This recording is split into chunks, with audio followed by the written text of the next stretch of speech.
Hi there, my name is Kendrick, and today I get to have Joyce back. So Joyce, welcome back. Hi, I'm happy to be here. So Joyce, can you please remind anyone who doesn't know who you are? Most people know who you are, but those who are new to, uh, the interviews and stuff, your full type. Yeah, I'm an INFJ jumper, FFNITI, sleep, consume, play, blast, number two. Okay, cool. So it's been a while since our first one-on-one interview, and like we've done a lot of like panel where you were in there, but it's been a while since we first did our first interview before you even had your YouTube channel. So that was like ages ago. Um, I want to ask you what your journey has been like since then, working on your last animal, that NF Blast, which is very ironic because you're an INFJ and then you have NF Blast last, but then technically it has like the biggest container or uh potential for being the best of your animals, but it's your fourth one. So there's like a lot of irony and a lot of contradiction that's happening with your type. So what has your journey been like with that specific last animal? Yeah, it's pretty interesting because I'm a bunch of paradoxes. So I'm blast last. So I struggle sometimes with speaking. I can stumble over my words a lot, and everything is more eloquent in my head than when I actually talk. It just kind of is um, awkward at times. But at the same time, I also interview people on my YouTube channel like Kendrick, and that's because I'm a number two, I believe. So there's these two competing things where the two's like, friends, I'm gonna invite these friends to collaborate and do things with me in a general typology sense.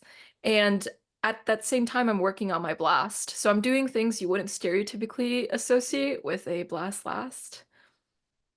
And that's really helped me with developing my blast. I think that when it comes to NF Blast, you don't always see the rewards of it before you die or something, because as you were talking about Kendrick, that with INFJs, if you do the NIFE out loud, sometimes it plants the seed, but the seed doesn't grow into a tree until the INFJ passes away. And so with Blast, you also have to deal with people not listening to you because what you say is vague and intuitive, and you're blasting feeling of tribe advice. And so you're organizing things so beautifully for people just for them to not listen to you. So it How you stole my blast before I I totally stole your blast because I'm like, the best way to learn blast is to just look at Kendrick to explaining it to you and then trying to bring it into the chat. Yeah, that's so funny. I was laughing. For the context, if you're watching this, I mentioned that to Joyce before our interview started. She just stole it. Um, that's what extrovert sensing does, right? It steals like the sensory from other people. But okay, that's a cool explanation. So do you feel like since starting your YouTube channel and you're managing so many people and essentially Blast also controls the tribe, right? Do you feel like you've gotten a lot better with kind of like managing like huge groups of individuals and maybe one-on-one interviews, just moving things along so things are moving at a scheduled pace? I know you're an IJ, but it's kind of a contradiction being blast last IJ because you still have trouble controlling the tribe. You might be able to control yourself really well with an NITI, but then you have to control the tribe, which is a whole different dynamics. So what has been your experience like with that? Yeah, when it comes to controlling the tribe, I actually struggle with that at the beginning of my interviews. So I actually let people go to free roam during the interviews, and then I had to rein it back and control the tribe. So you have to do the blast because people will point it out when you don't do the blast. And so my audience members hold me accountable for not doing my demons well. And I wonder if they do that for you too. Do you ever have audience members pointing out your demons or things that you're noticing that are your title wicks in videos? Yeah, so it's a little bit different from yours. So mine is it was earlier on during my interview journey, not so much anymore because I've taken the feedback I got from the tribe and I've worked on it. So one of the biggest thing that I kept getting from people is they told me I need to stop interrupting my guests, and it's because I'm play blast crackhead, right? Like I'm just like, oh, I need to like go, and I mean, sometimes I can't help it because last year I got diagnosed with ADHD, right? So I'm like I got diagnosed with ADHD as an adult. Like it's crazy. So it's sometimes it's like the impulse just takes control and I don't have control over it, but I do my best and I it's the hardest one, I would tell you, Joyce, and I want to hear your perspective from this, is those damn blast last, but consume player, play consume people. Because, it's like Dave and Shan always say, they can talk forever and never get to a conclusion. And because they have the high play, right? So they're like talking, and you think they're done. Nope, there's more stuff. But like, what's the point? What are you trying to get to a point? You're saying a bunch of stuff to me, do you ever struggle with that, with like that specific type? Because that's what I struggle with the most with interviews, specifically. Because like if I talk to someone that's like your type, it's okay, no problem. I talk to someone that's like play last, no problem, right? But in the moment they're like the play consume sleep blast or consume play sleep blast, it gets a little bit challenging, and I'm like, okay, I think they're done. I can like ask the next question. I'm like, nope, there's more. And I'm like, oh God, dear God. No offense to if you're like that type. I'm just making fun of you. Yeah, I believe Dave and Shan call it bird chirping. And sometimes I have to blast and rein those people in and organize them for the interview, or else they'll either talk the whole interview and there are other panelists. And sometimes I don't know when they're done their sentence, so I'm just waiting to play because I don't interrupt people, so it'll be like this endless Joyce waiting period. But I love them too, that we're just poking fun at you because we are. Yeah, because we're double deciders. The good thing about those guys though is a lot of them are aware that they do this. So before the interview, a lot of them warn me. They're like, "Hey Kendrick, I might do this thing, and if you see me doing this thing, don't feel bad to interrupt me and keep the things moving." So I'm really appreciative that a lot of these types have this self-awareness and giving a warning ahead of time. Um, so that's definitely helpful. So, anyways, I want to ask you about the NF side of your NF blast. So I want to ask you this specifically because I've interviewed a guy recently who's actually your type twin, and except he's a dude, and he said he doesn't believe on NF at all. He does not believe on the NF. So like so it's kind of interesting because you have animals, right? And there's different aspects of the animals that I find that people struggle with. Like for example, in the past, I've interviewed two of the same type twin ENTPs. They're both consume sleep, blast play. But what I notice is that one of them, because he's play last, he doesn't take the tribe's opinion seriously, right?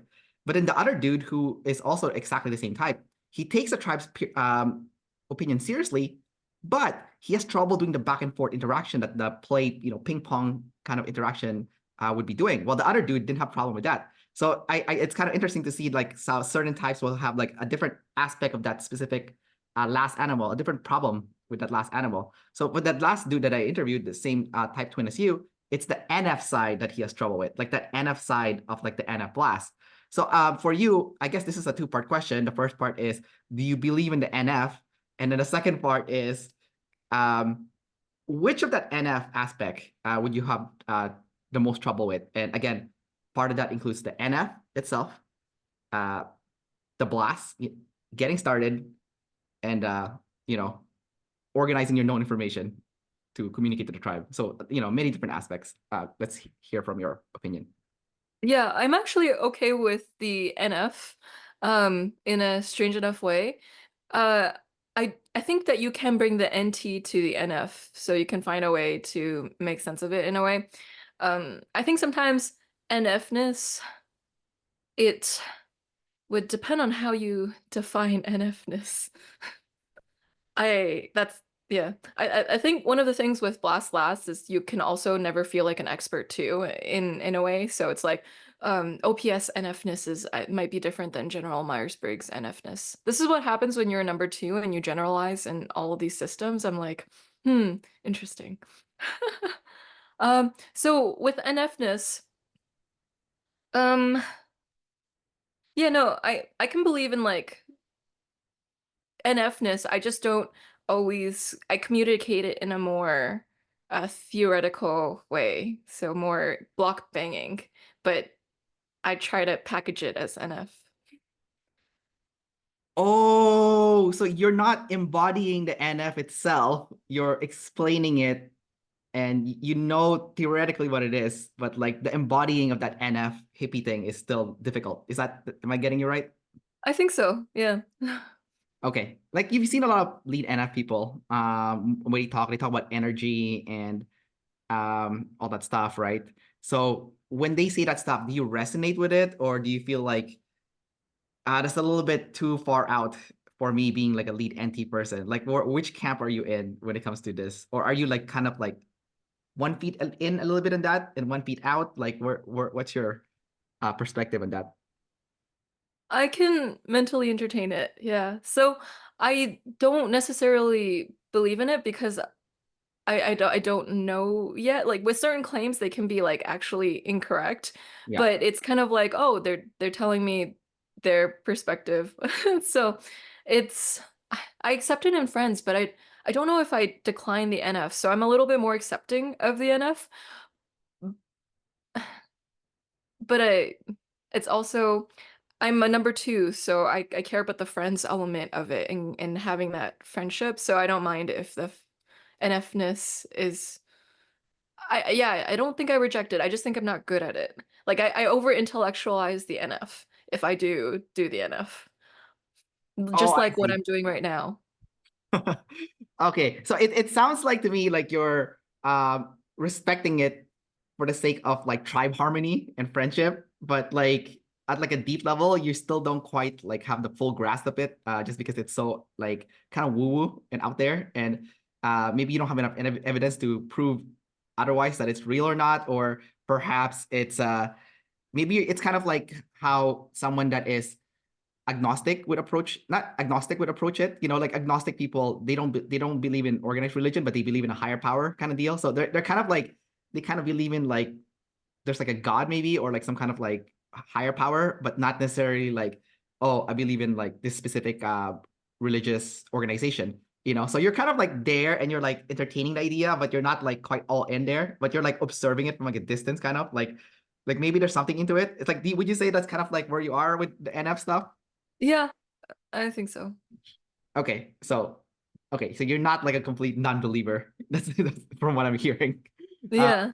okay, yeah, I'm just asking you that because if I'm looking at both of us and like some of the differences that we have, we're both lead NT. And the biggest difference though is you have the NT and the SF axis together. So you're not going to be screwing up the SF stuff, where like I would be like definitely screwing that up a lot. But I do have the ST and the NF axis. So for me, I'm a huge believer in the NF because I do personally believe it is extremely valid. And I think anyone that has the ST and the NF axis activated in the first three animals can actually balance those two pretty well. And like I was watching an Owen Cook video and he was actually making fun of himself. It's like, I say a lot of woo-woo stuff. He actually said those words, like I say a lot of woo-woo stuff, but then he'll actually say the ST side of it too, right? He'll explain the ST of the NF. So I thought that's pretty cool. So I don't know, maybe like at one point in the future, you'll have like a eureka moment. It's like, oh my God, this is the ST of the NF. Because like the way to explain NF is not from NT, right? It's kind of like with ST. It's because they're kind of like the axis. So anyways, getting a little bit off tangent there. So the NF side is not the best area for you. But what about the other areas of the NF plus? How would you rank yourself right now? Yeah. I'm okay with talking about woo-woo stuff too. I tend to like ground it in a more balanced, level-headed approach, like you talked about. Um, I think that oftentimes when it comes to the NF, um, it's difficult for me to talk about. I feel like it's even telling that I struggle with speaking about it, that it's my last animal too. I'm like trying to pull something out of thin air right now. Um, I think a lot of things. So you could say like your OPS code is almost like loading the gun and then like it's your nurture that can pull the trigger in the sense. So like there are certain parts of my code that are, although there are people with the same exact type, they have a different nurture than me.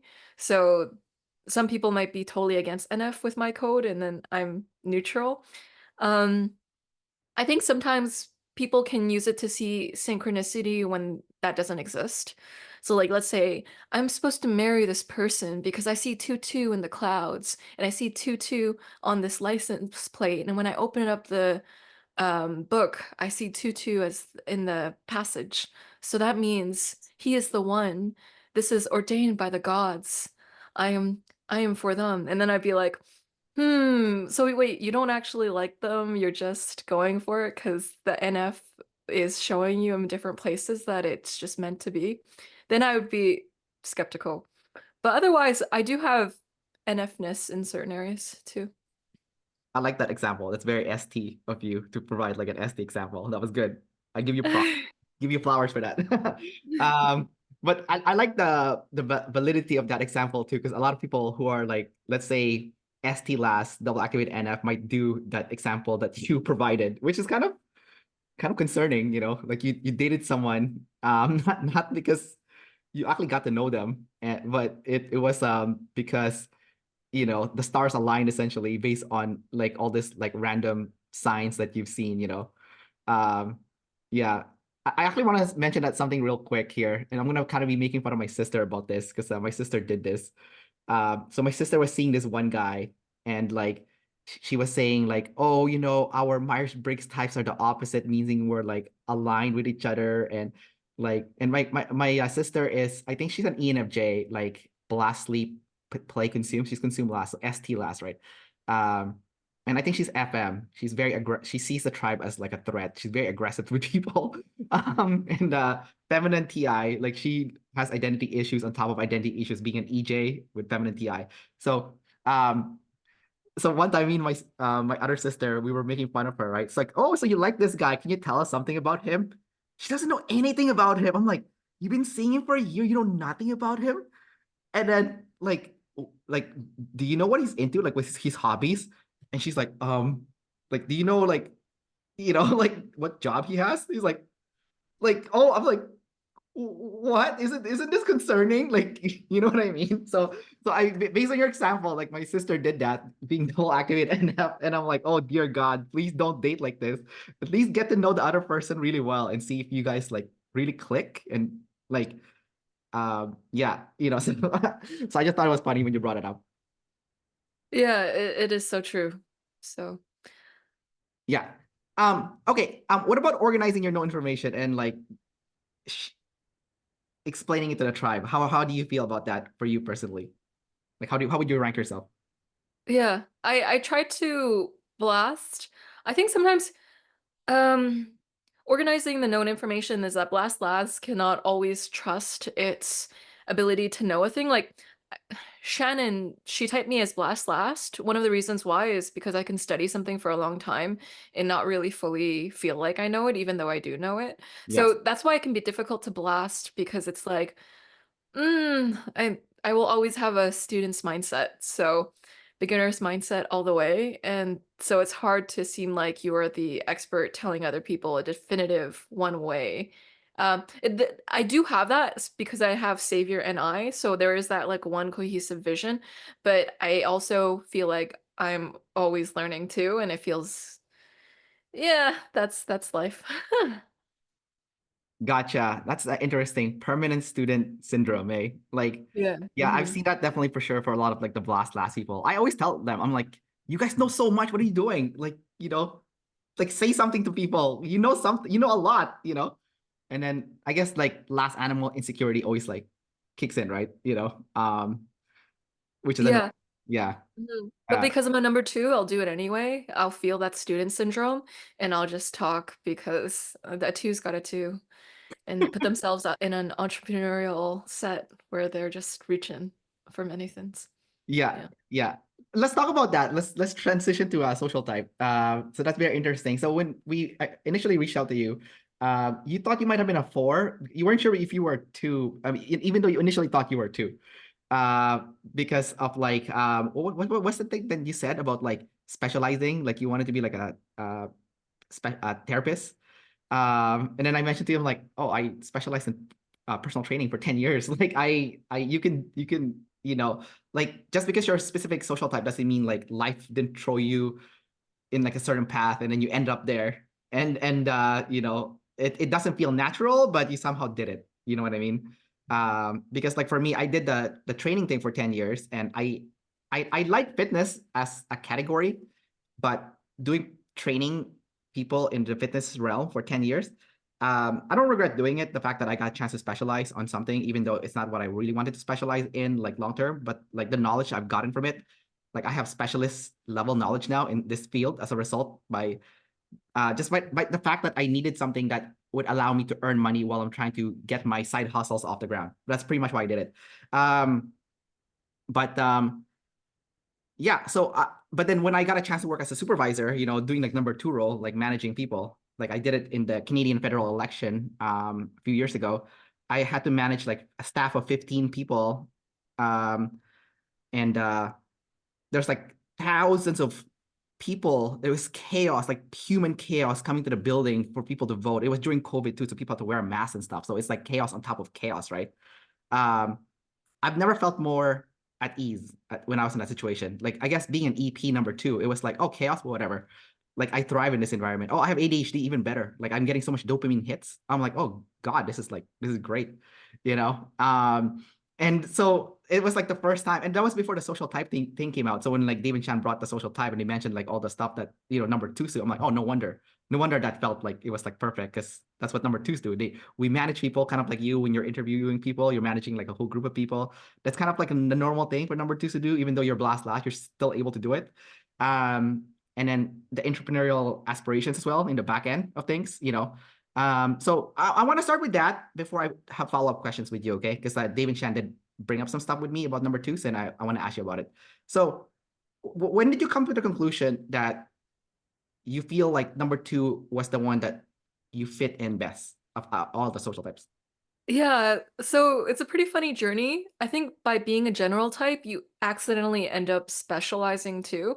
So I like to learn about typology and the different systems, and if you go on my channel, I'm just impartially interviewing people.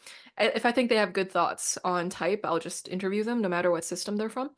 And so systems start to overlap when you start to talk to people because they're talking about the same thing eventually. And so when it comes to the social types, there's actually neuroscience done on it by Dario Nardi. And so there's the dominant, creative, normalizing, harmonizing. And I actually got my brain scanned by him. And he said that I was a number two type. So he's basically like, you're a person who's creative, very friends oriented. You're doing many, like, you're generalist in a sense. And so I was like, oh, interesting. There are even these correlations drawn between different systems. You're all seeing the same thing. Even number two is linked to dopamine in some ways too. And so actually, I thought I was a number two to begin with. It's just that I was like, can I turn into a number four? I'm doing that like cringy thing that people who are new to type do, where they're like, can I change into this thing? And then I'm like, no, I'm a number two. So there's that. I wonder, when it comes to being a number two, it can be quite interesting because as an IJ number two, you're going to be a different kind of IJ. Like in C.S. Joseph's system, he has like the four sides of the mind.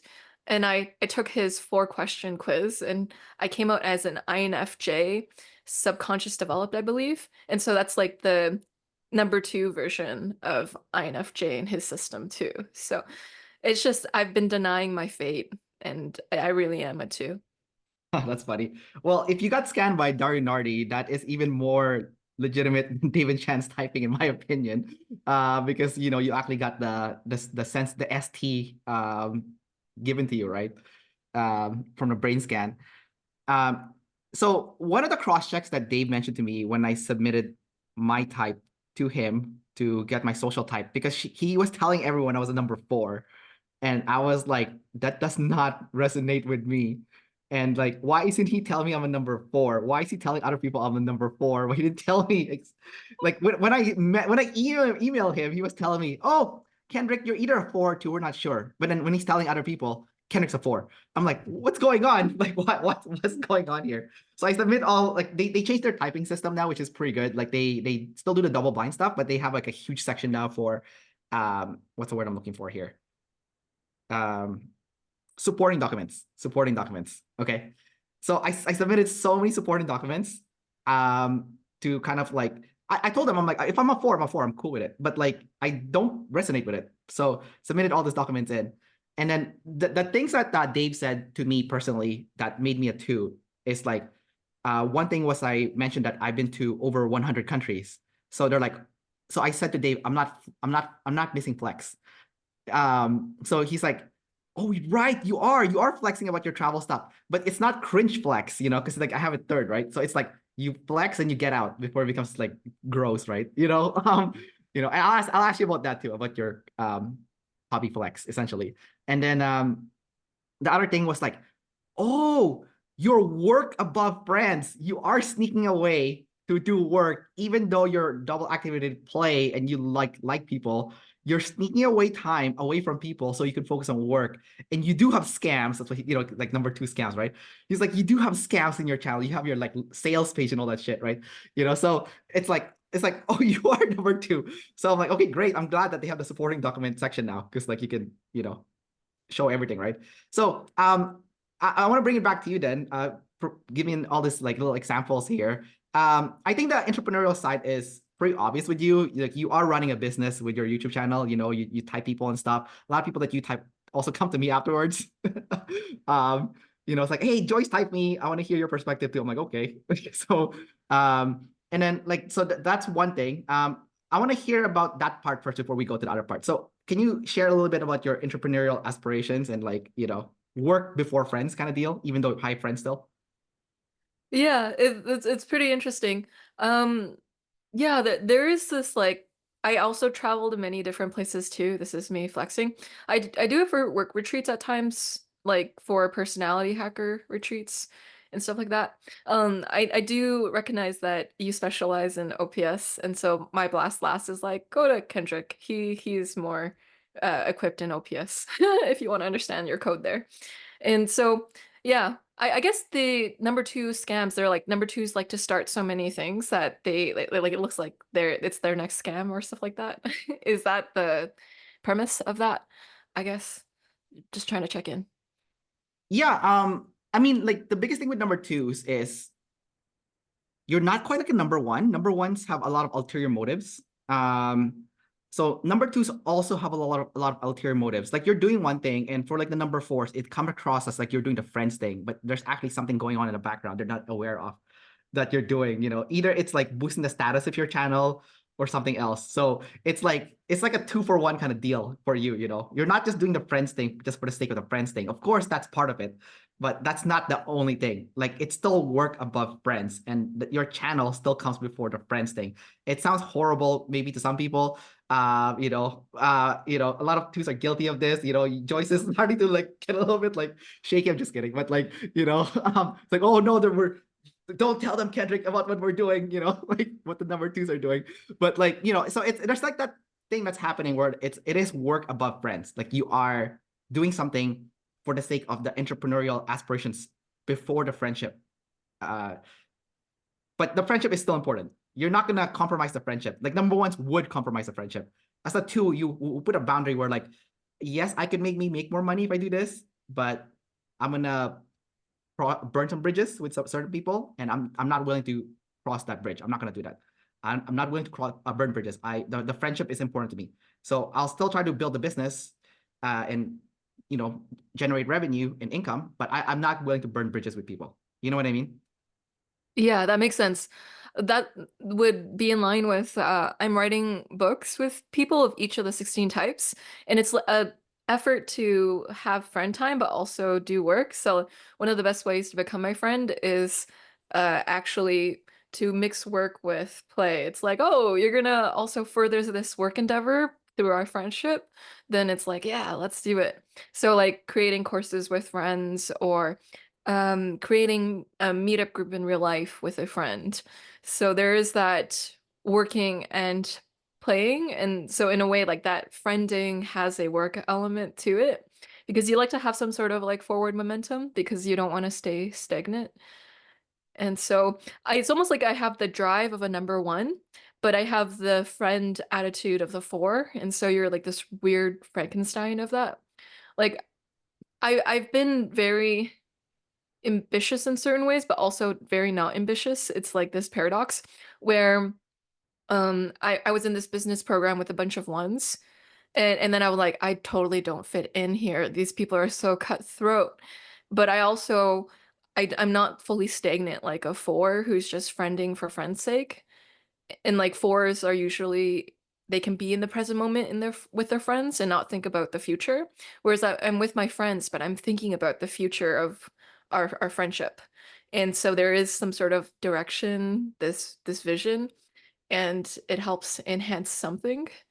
So Yeah, I like the word forward momentum. I think that's definitely key. I think as like a number two that I can relate to what you just have said. Friending just for the friend of friending is kind of like a waste of time from my perspective. I'm not saying I don't do that. I definitely have friends that I do just for friending. But a lot of them were my childhood friends, and I really value the friendship. I've always kind of seen number twos.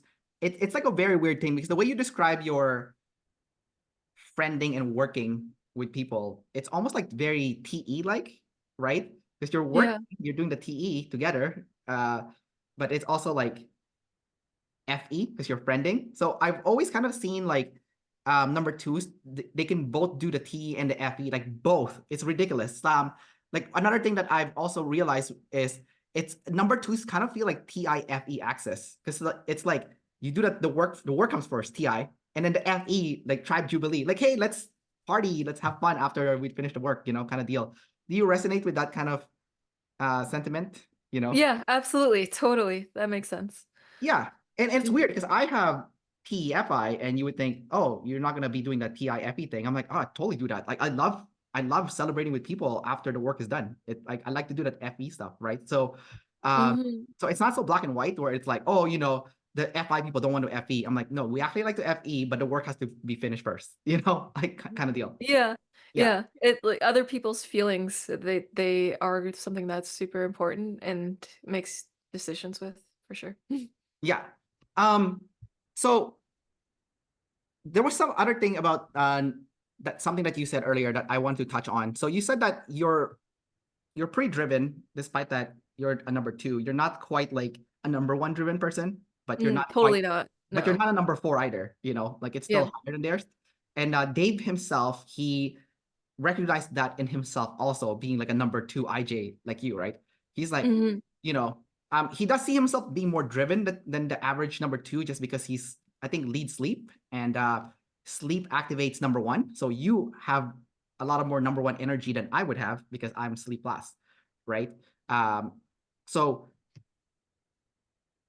how would you compare your drive to say like a number three and number four versus like a number one? And how did you like just recognize? And you kind of already touch on with the number ones where you're not cutthroat enough to be number one. But what about the other guys? Like the threes and the fours. Like how would you categorize that? And even other number twos. Like maybe like myself, who's like high play. Where my drive is slightly lower, but it's not missing. I still have it. Like how would you like the double activated play people or high play people? Yeah, when it comes to the number threes and the number ones, I feel like being at the top alone is very not fun. So having friends is a really important thing to progressing. I think with number threes, they're very specialized, and I think at a certain level that doesn't allow you to learn at an optimal pace. So it kind of feels like you're stagnating in a way to be a number three for in if I were a number three, it's fine to be a number three. And so there's also with a number three, it's like other people can do the number three stuff, and then I can keep doing the number two stuff so that they support the number two because we need someone to specialize as well. Right. So yeah, because I actually work with a team of people, and I have a few number twos employed, and so they take care of the details and the logistics and keep the routine and predictability of it as well. Um, hmm. And a certain element too with the fours, I have the friends desire, but like you said, there's still some workness. That's also influenced by my brother is ESTJ number one, and so he was always like, you have to keep moving if you're a number four. He thinks they're losers, and so it was either I die and I'm a loser to him, because he was literally like tribe versus self. So he'd always pin me against like self and tribe, self and tribe. So I was never allowed to be a number four, which is why I thought like maybe four was possible. It's just with a number one in your life, it might have changed a few things. And so uh Yeah, there are differences there. I think number fours too, they're not future focused or like I always feel restless because I feel like there's something in the future I'm like always chasing towards, whereas the fours seem content with life. And I don't have that base contentment that they seem to have all the time too, with how things are. Yeah. Yeah, I actually think that's terrible for number twos, not having that feeling of contentment. I can relate to what you just said. And you almost can't be present and just enjoy the moment for the sake of the moment. It's not like, number twos always have, it's either like an ulterior motive or you can't relax because there's something else that needs to be done, right? And then you're kind of thinking in the back of your head, I'm like, oh, I love friending, but something I need to be working also. So it's kind of like there's like that inner struggle that's always happening. It's not as bad as number ones, obviously, because for them it's kind of like I related with this person too much. I have wasted my life. It's not like to that extent, but it's kind of like in the back of your head. Uh, that's kind of interesting. How does it? So your brother is the number one ESTJ. Is it an older brother or younger brother? He's an older brother. And how He's many? very tribe against self. He's always painting a narrative of you're either a hobo or you're $1 million guy and you don't want to be the hobo.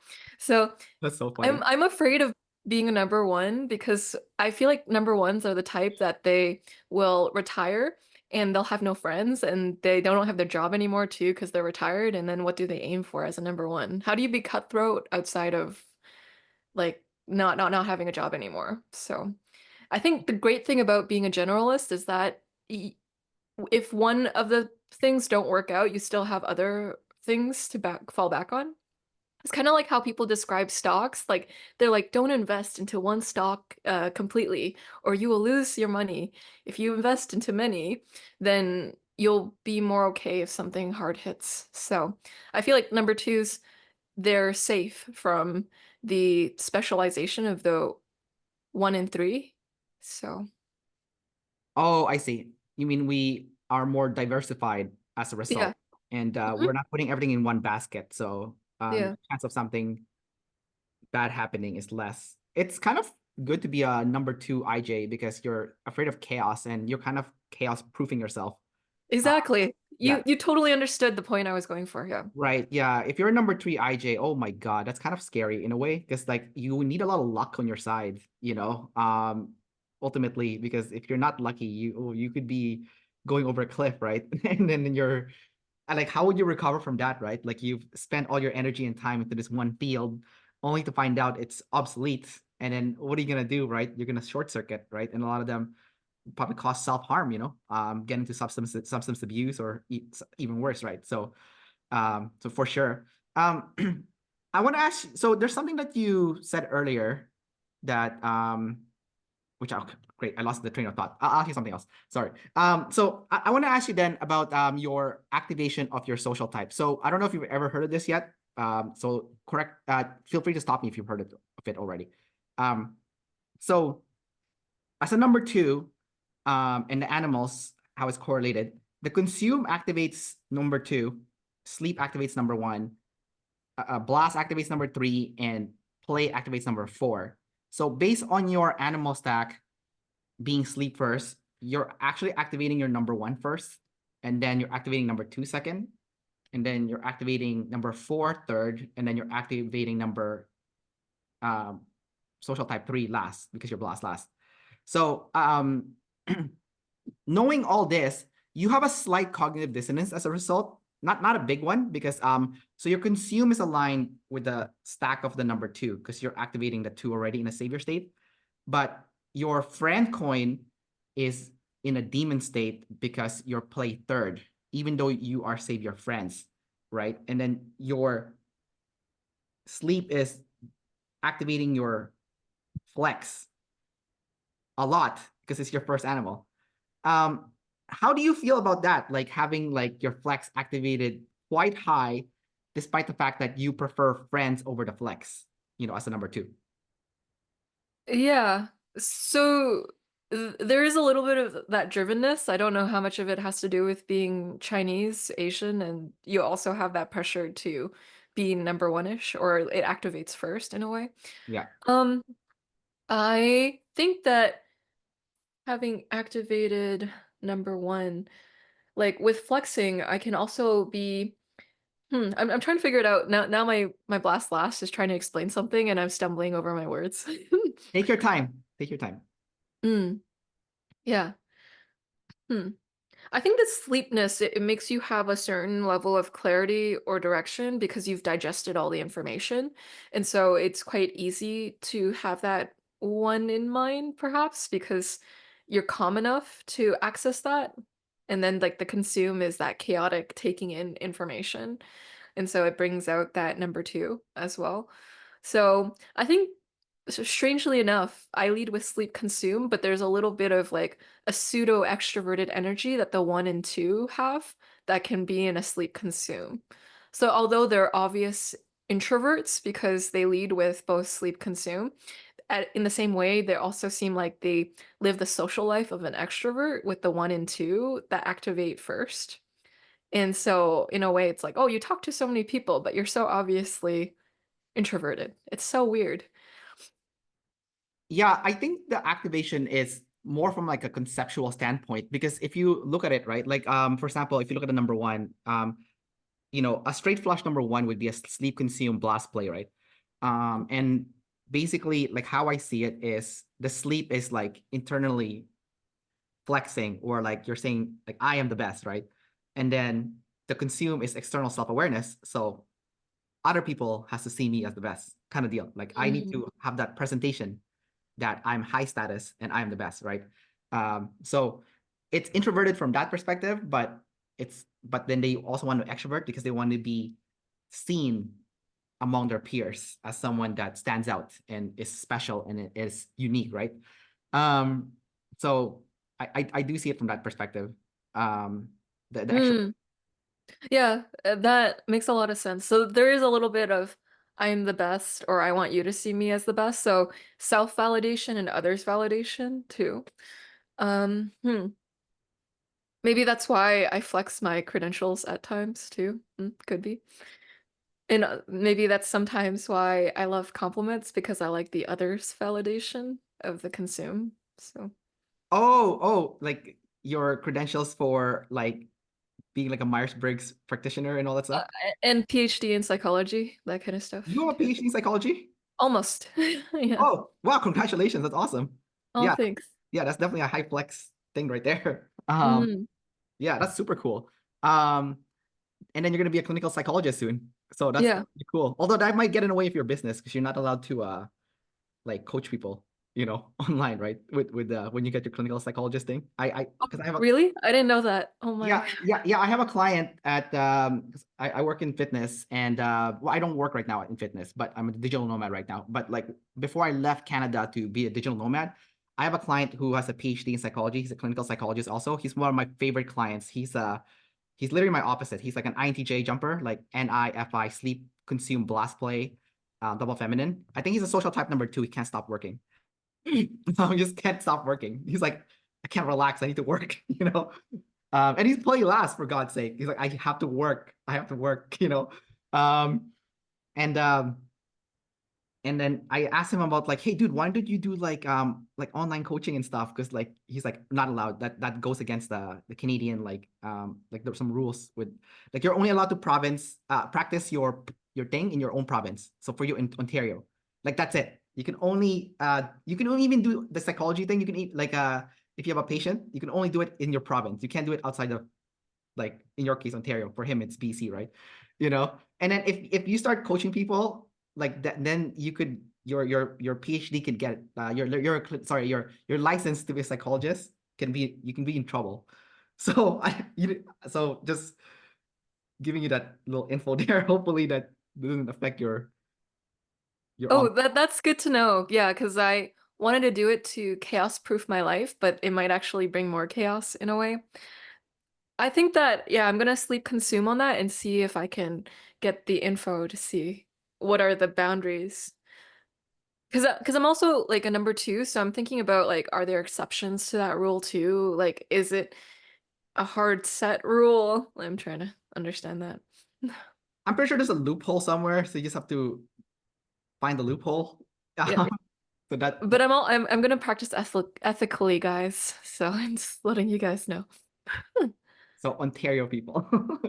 um, I think you can still do it. Like you can still have your YouTube channel. I just don't know how it's gonna affect like the personality stuff, you know, because that Yeah. yeah, yeah. I think you're allowed to be a life coach and also do therapy or be a psychologist, but you can't do psychologist stuff and call it life coaching. So it's like sometimes people will like pretend one is the other.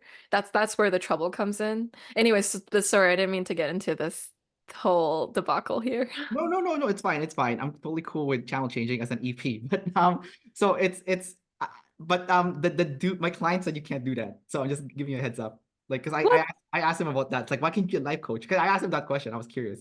So just do your consume. I'm pretty sure you'll find a loophole, an ethical loophole. I'm pretty sure you'll find an ethical. Ethical. Yeah, ethical. Yeah. Mhm. Okay, cool. So since you're not a specialist, but you're still an IJ, so you're not completely missing it. Like, I was talking to Dave about it because I was telling him, like, oh, I have trouble with specializing. And then he's like, well, Kendrick, it's because you're, what did he say to me? He's like, you have nothing going for you that's specializing. You're like an EP, which is like the anti-specialist type. And then you're double activated, like, what else did he say to me? Double activated play, which makes me like really distractible. So I'm not going to be able to focus on the work. Um, and then, social type 2, which is like anti-specialization. So it's like, oh yeah, you're like 0 out of 3 or whatever.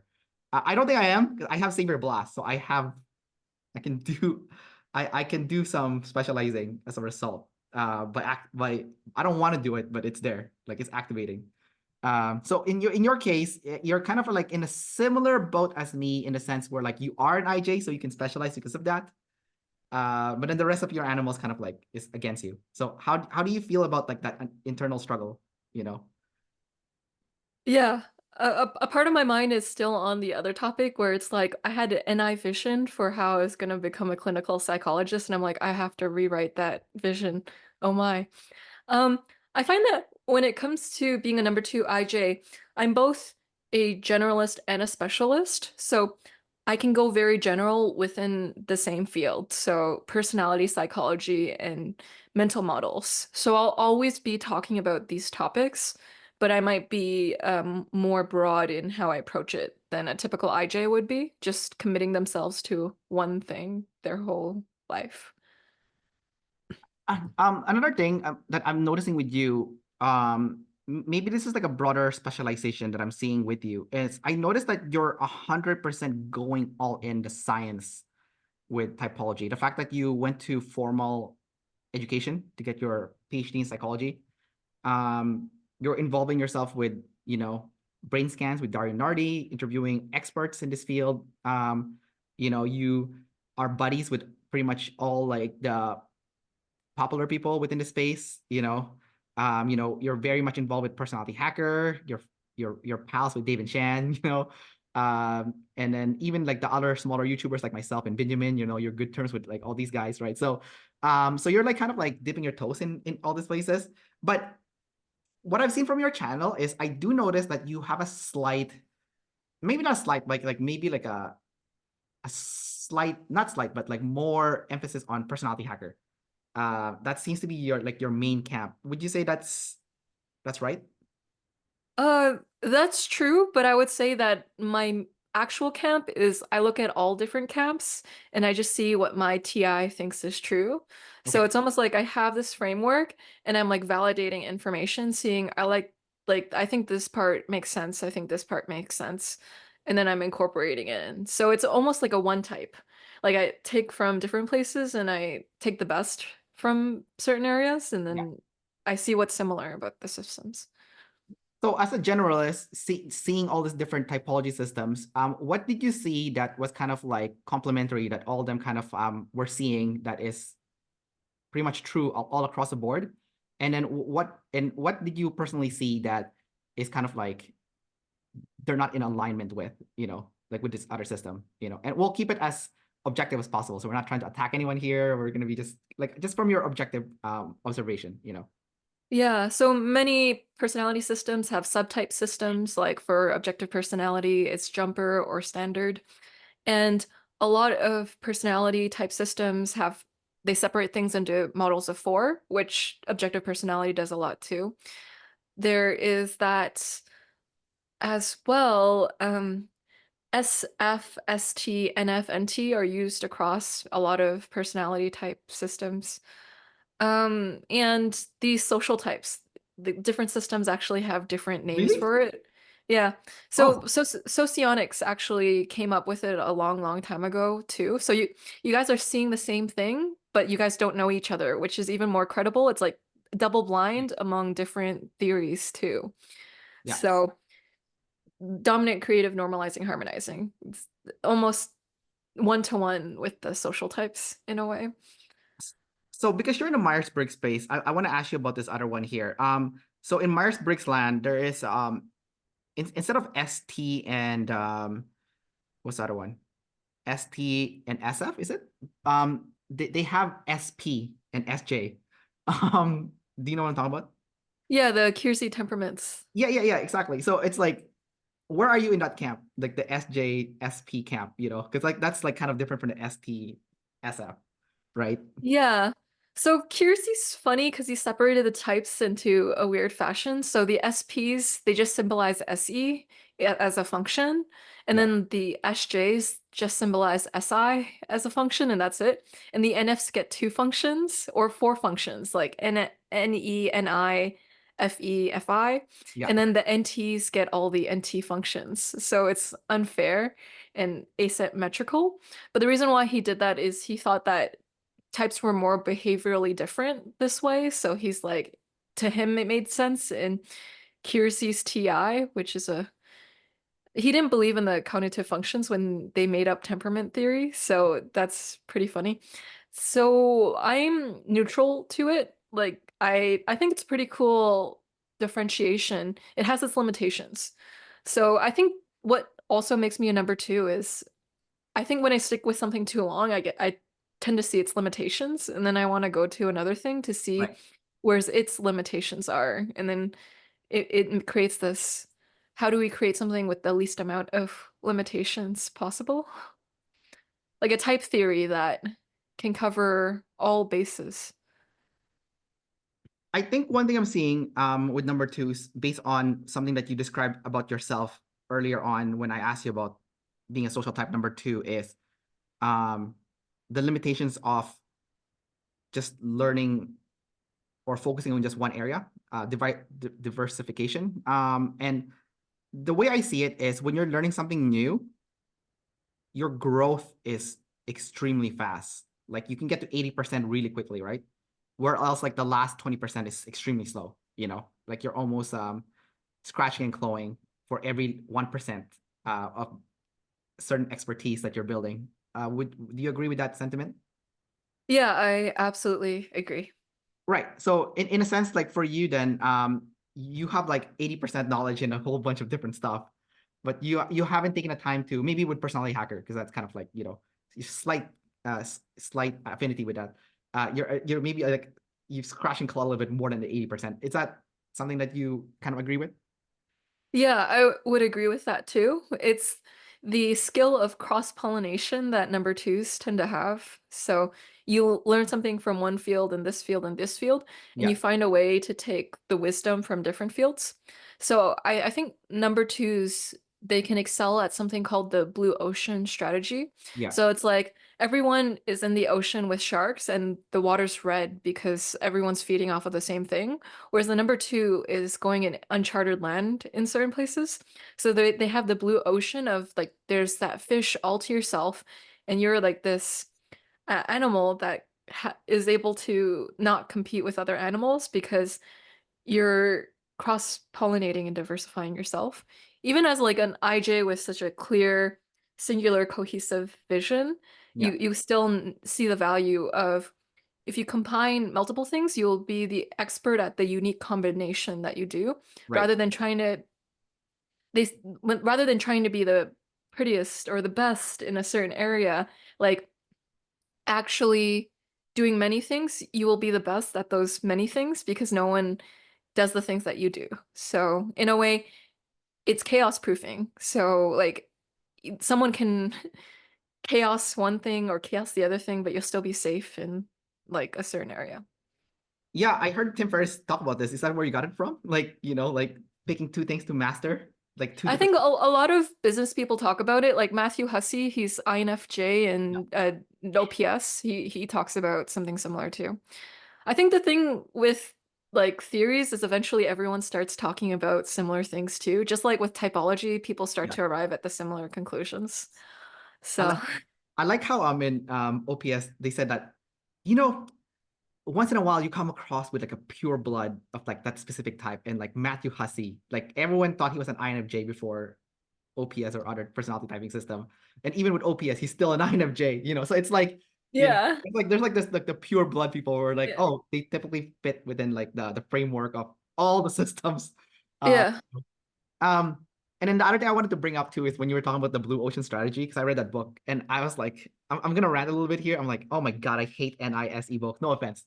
No offense. I can't stand it because it's like, hey guys, here's my NI concept. And then I'm gonna show you all the different SE proof that this is legit, you know? And then like yeah, the whole book is not like that. And I'm like, I get it, dude. I get it. I get what you're trying to say. Okay. Don't go to the red ocean. There's too much competition. Just go start your own new ocean, you know, the blue ocean. I'm like, I get it. I got that in the first chapter, you know? Like, why are you trying so hard to prove? Are you insecure? Are you trying to prove yourself with all this SE facts? You know, like 12 chapters of like, here's another way it could work. You know, and I'm like, oh God, like. But anyways, it's just a little rant there. yeah.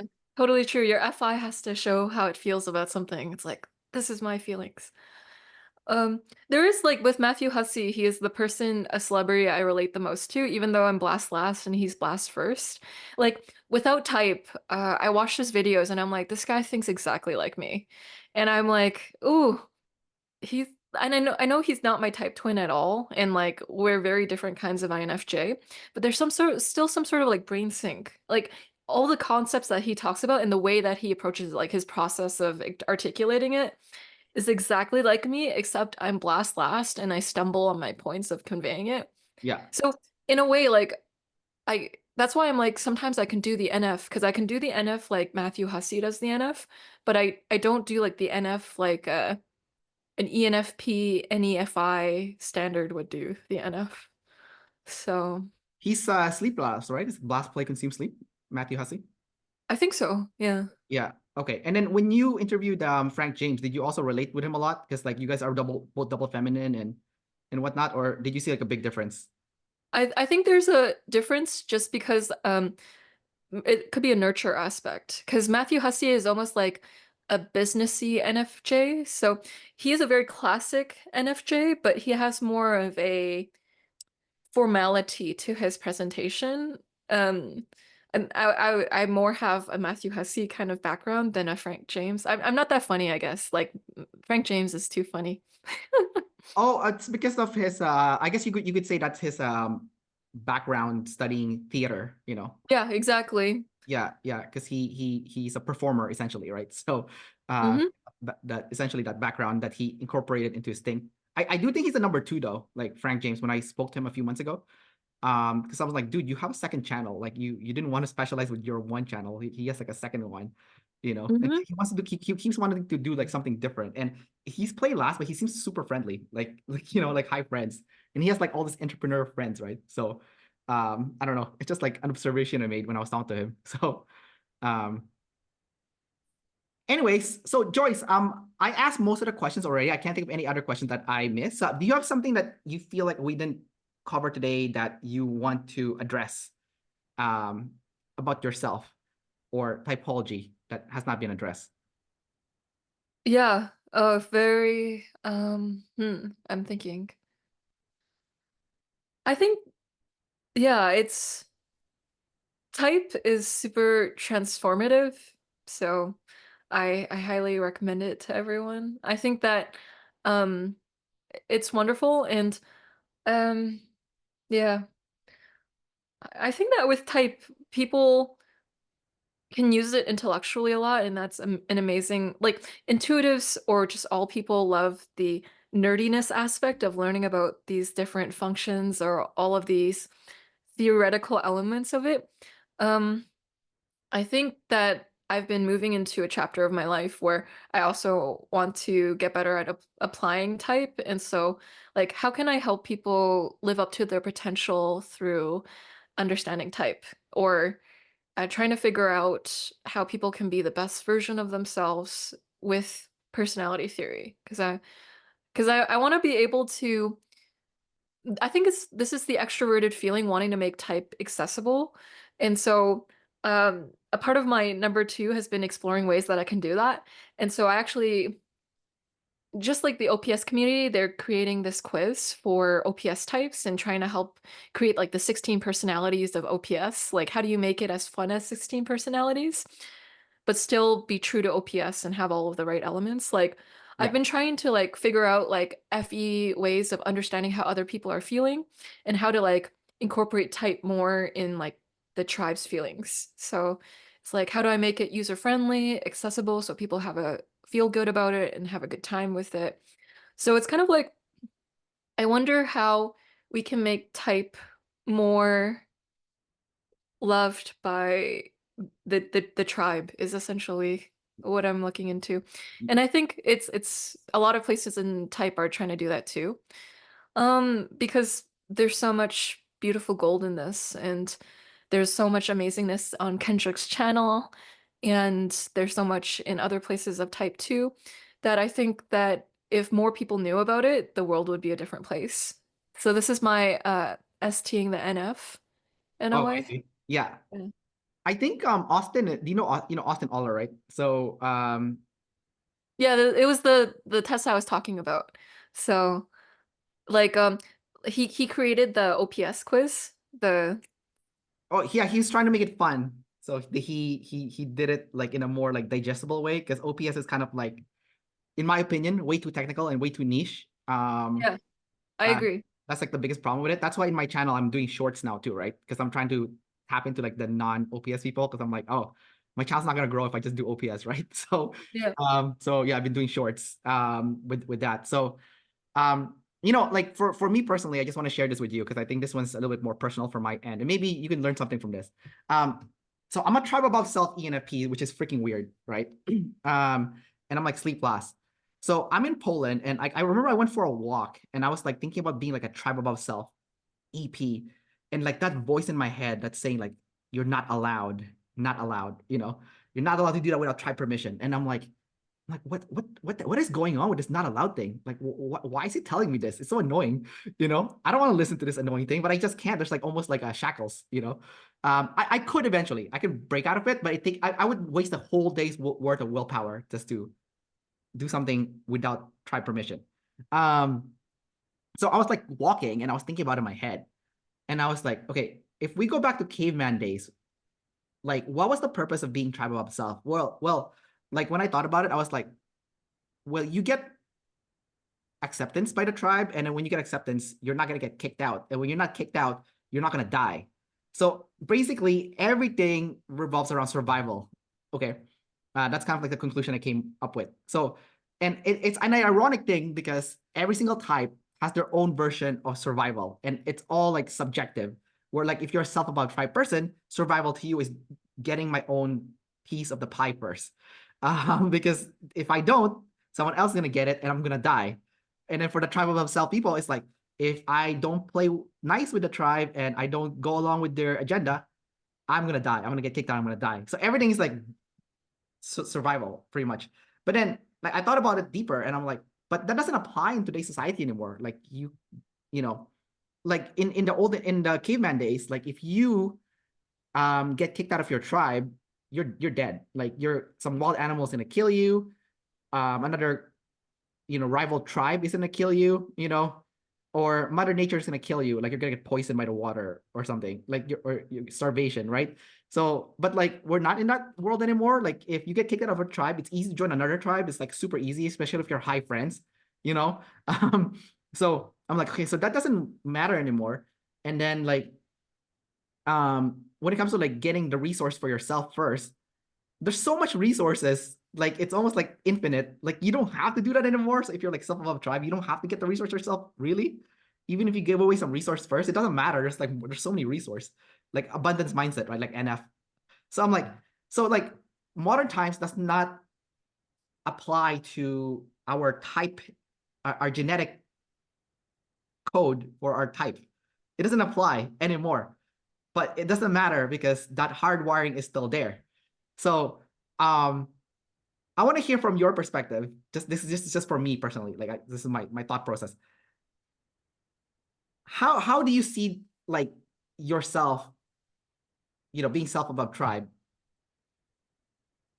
Kind of like being more tribal of self because you don't need to get the pie first yourself anymore. Like you don't need to. There's so much abundance, right? Um, and also like, the thought of like if you break out of societal norms, you're going to be dead. Like you don't have to. You're not going to die if you break out of societal norms. Like and the reason why I had that thought process to begin with was actually because of FI, right? Like I was thinking about this because in my own channel, like earlier when I mentioned your channel, I was mentioning, hey, you know what, Joyce, you're really doing a lot of like gathering from different typology system. You want to make it as scientific as possible, and that's kind of your goal, right? And it's like a little mix of education and friend time and empowering people to use this tool, the personality tool, to be their best self. So that's kind of like your goal, right? But for me personally, I have two goals for my channel, right? Like my first goal is to provide resources to people that is like I have like one of the biggest library for interviews now, right? For typology, that's number one. And number two, like I make explainer videos that is super info dumb, right? But I'm not doing the other thing that I really want to do. I really want to do like entertainment, self-expression. And the reason why I'm not doing it is because I'm not allowed. There's like this stupid annoying voice. I'm not allowed, right? So and then when I did the backward rationalization, I'm like, oh, it's gonna die. I'm gonna die if I do it. Like going back to this whole rationalization thing. So I want to hear your perspective about this, because you also have like a similar goal as me. Like you want people to love this typology thing, and I want more people to be attracted to this personality thing too. But I know for a fact you need to do surface layer stuff to get people to funnel to the deeper stuff, right? Like Frank James is doing the comedy stuff, right? And that or skits, and that's how he has so many people that gets into their personality stuff because everyone knows 16 personalities. Like you probably heard of it from like just going to school, right? Like, you know. Yeah. And then so now he has like all this like casual viewers can put their feet on the door, right? But like I have another friend that said, you know what, the messenger matters 100%, right? Mm. So there's already like an INFJ of like his specific type that's representing this, right? But there's not many EPs, It's like, most people that do this are actually IJs, So I was like, okay, it's kind of cool to represent like a specific group, right? And then, even EJ is not that common. There's only like what, CS Joseph and Shan, right? So I know this is like a long-winded question, but like I want to hear what your perspective is and all this like convoluted stuff I just threw at you. Yeah, you asked how the self over tribe shows up in me. I think where my NITI shows up is I'm both warm and friendly and cold and detached at the same time. It's a little bit of a interesting jam there, and I think it's because NITI I'm sleep first, so I care about my energy levels and I'm very like protective of my energy, and I want to. I only have so much of it, and so there's that like selfishness around that. TI is also I need to understand things myself too, so I don't really care what other people how they think or how they make sense of things. I need to make sure it makes sense to me.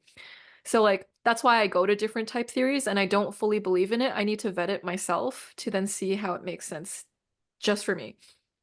And so yeah, I even like have my own kind of like type theory that I wrote up based off of looking at other people's theories and like how you can technically make it accessible to other people's feelings through that. Um, you also asked about other things too, about how are we gonna yeah, so there's this like TE fact in YouTuber sphere where 80% of people who view your video are beginners. And so you really are gonna catch people the most if you are giving fun service level stuff. And I think like if you were to create a fun and entertainment channel, it would actually do really well because that's what YouTube feeds off of the most. It's like fun and entertainment. It doesn't necessarily want education or information, it wants edutainment. So it wants it to be fun education because everyone has the attention span of a goldfish. Right. Yeah. And so it's not just the twos who operate off of dopamine and are a little bit ADHD like. It's like everyone has a little bit of ADHD just because of how society is set up. Yeah. But some more than others, of course. So it's like, how do you make type accessible to beginners while still having the fun theoretical elements that we have? And so I applaud you. It's race to figure out how to make people like it. Like, how do we make type relevant so it doesn't die with a generation? Is almost something to. I think it's growing actually, the typology community. It's growing really fast because like it's not even just North America people that is doing it right now. I've seen like Korean channel that is talking about Yeah, MBTI. So it's definitely growing outside of just North American culture and Europe as well, right? It's like it's I yeah. I totally agree. Like the two biggest hubs of Myers-Briggs right now is in the US and also in Asian countries because K-pop stars in Korea were telling everyone they're Myers-Briggs type.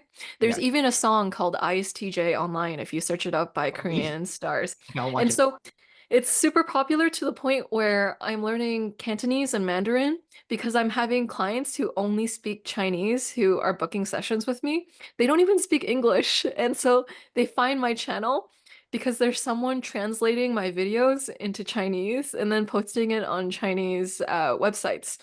And so Oh, it's wow. turning really big because I have to have translators in my sessions. And they're like, okay, Joyce, we're gonna have to get you to learn this language now. You can't speak So Chinese? You, I can speak I can speak it, but not on a super professional level yet. So you're like Cantonese, right? I'm Cantonese, yeah. Okay. Okay. And then the other question I asked you was what's it like being like a self-above tribe, taking the pie first before the tribe, you know, and not like and going back to the caveman days where like survival was the key, right? And from the tribe above self, go along with the tribe and then you won't get kicked out and die. For the self-above tribe, take the pie first because someone else is gonna eat the pie, and you're gonna die. So that's kind of like the self-above tribe version, right? Serve yourself first, or else you're gonna Yeah. die. So like, where are you in that camp? Like knowing that that's not like super relevant nowadays, anyways, because there's abundance, right? There's so much Yeah. pie. So Exactly, yeah. I think as a self-above tribe, I think there's so much pie that even if I take a slice of the pie, that there will be more pie for other people, so you shouldn't have to feel like guilty for taking the pie at times. Like to give you like a sensory ST example, it's like some people have quit their YouTube channel over the pandemic because they felt bad that they were taking away attention from other people. They're really, like, oh, yeah, they're like, oh, I feel guilty because I'm succeeding during the pandemic when other people are doing badly. And then I'm like, for me, am I self-above tribe because I'm okay with making a YouTube channel? And like a lot of internet industries did really well during the pandemic because people are home all the time. So YouTube channels grew a lot during when people are just staying home all the time. Whereas I'm like, yeah, with NITI, I noticed that there's enough pie to go around, so I don't feel guilty for certain things because I'm like, yeah, it's fine for people to view my YouTube channel because it's not gonna necessarily hurt other people. So it's like you do your own because you have a DI function as a savior, you're doing your own thing, and it's not always that you're being selfish, but it's actually you realize that like you're doing your own thing and that doesn't necessarily hurt other people. Whereas like if you over consider the tribe too much, you're gonna think you're hurting people when you're not hurting people.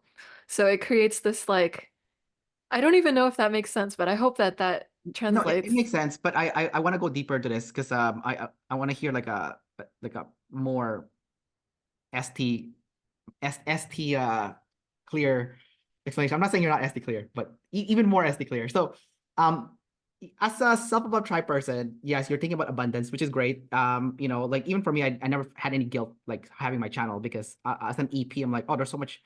Like anyone can have a channel and anyone can do well. Whatever you decide to pursue, right?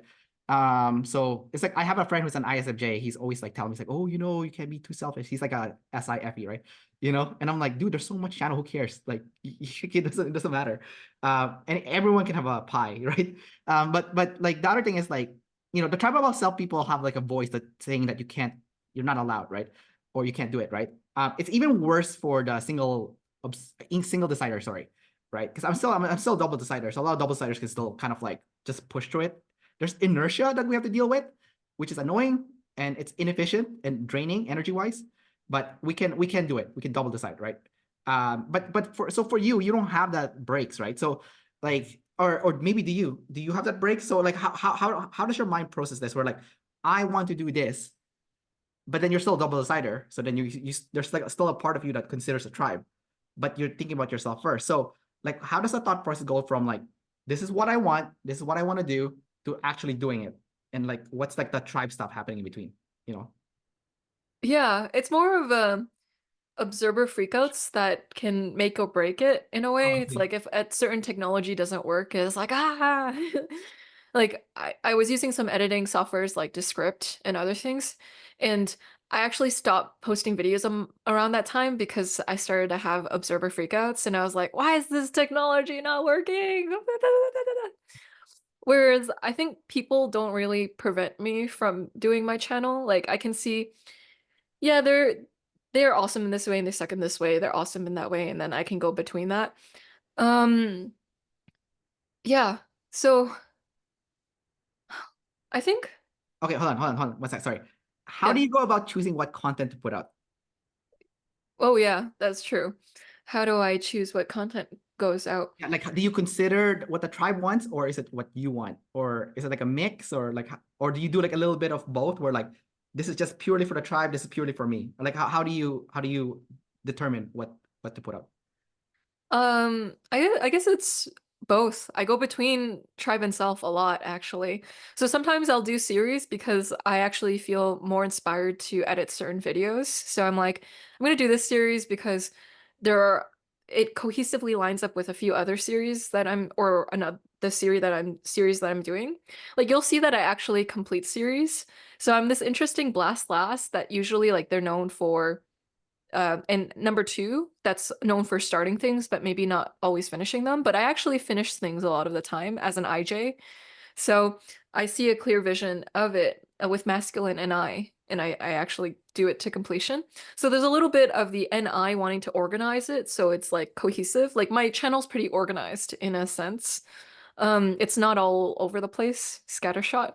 Um, and I decide on what content I want to do based off of what conversations I actually want to hear again.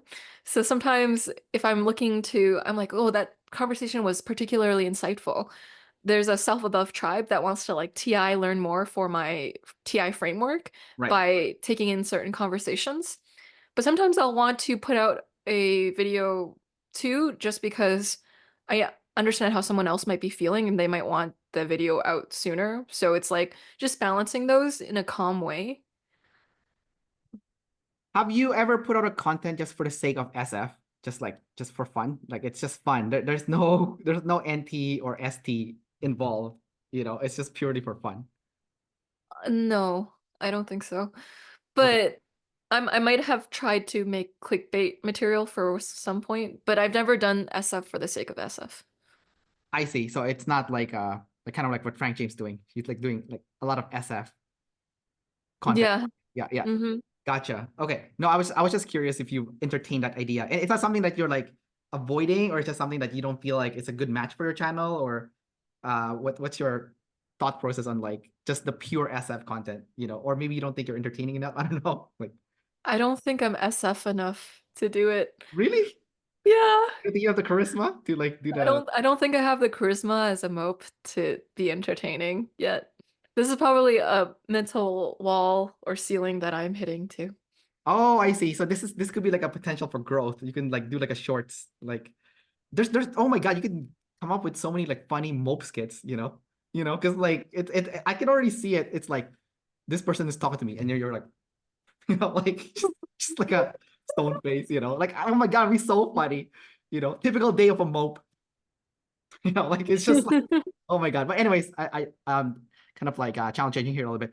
Anyways, Joyce, that's all my questions for today. I appreciate you coming out and sharing more about your journey, working on your NF Blast Last, and also hearing your perspective on which aspect of that NF blast you struggle with the most. I didn't realize it was actually like the NF side itself. And I'm seeing a pattern now between like the NF blast people where like believing the actual NF is difficult. I'm like, really? Like, but you're an INFJ. You're like supposed to be like the king and queens of NF, and you're like, you don't believe it because you have NF last. I'm like, that is fascinating to me. For me, it's like absolutely fascinating. So I know you said that you believe it to an extent, you know, but it's not internalized completely. So I found that very fascinating, and also found it interesting that you talk about your social type and also like not making the SF content because you feel like there's like it's almost like because it's a demon maybe, like you're not allowed to do the SF. It's kind of like that. Mm. So it's weird because like I've interviewed some people who are self-above tribe. They're telling me I'm not allowed. I'm like, what? But you're self-above tribe. Like especially the consume last, you know, the sleep last play consumes. They're like, I'm not allowed to consume. I'm like, what do you mean you're not allowed? You're self-above tribe. You can do whatever you want. He's like, but I'm not allowed. I need the tribe to give me permission to consume it. I'm like, really? So like for you, I'm like, you're not allowed to blast then? You know? Like tribe has to give you permission first? Is that true for you? I don't know. Like, um, Yeah, I actually think it's more of a self-limitation. So it's almost like I don't play and I don't blast because I know I suck at it. It's more, oh, it's a competence thing. it's a competence I thing. think Yeah, I insecurity think with so. competence. Oh, I see. Gotcha. And then because you have ST consume, you don't want to come the external self-awareness, you don't want to come across as incompetent. So you stay with your lane. Does that sound about right? I think so. Yeah. Gotcha. Okay. All right. All right, cool. So yeah, Joyce, thanks again for coming up. Yeah, thanks for having me, Kendrick. If you're watching this, like and subscribe to his channel. He's great. Yeah, and then check out Joyce's channel as well if you haven't done so already. All right. See you, Joyce. Bye.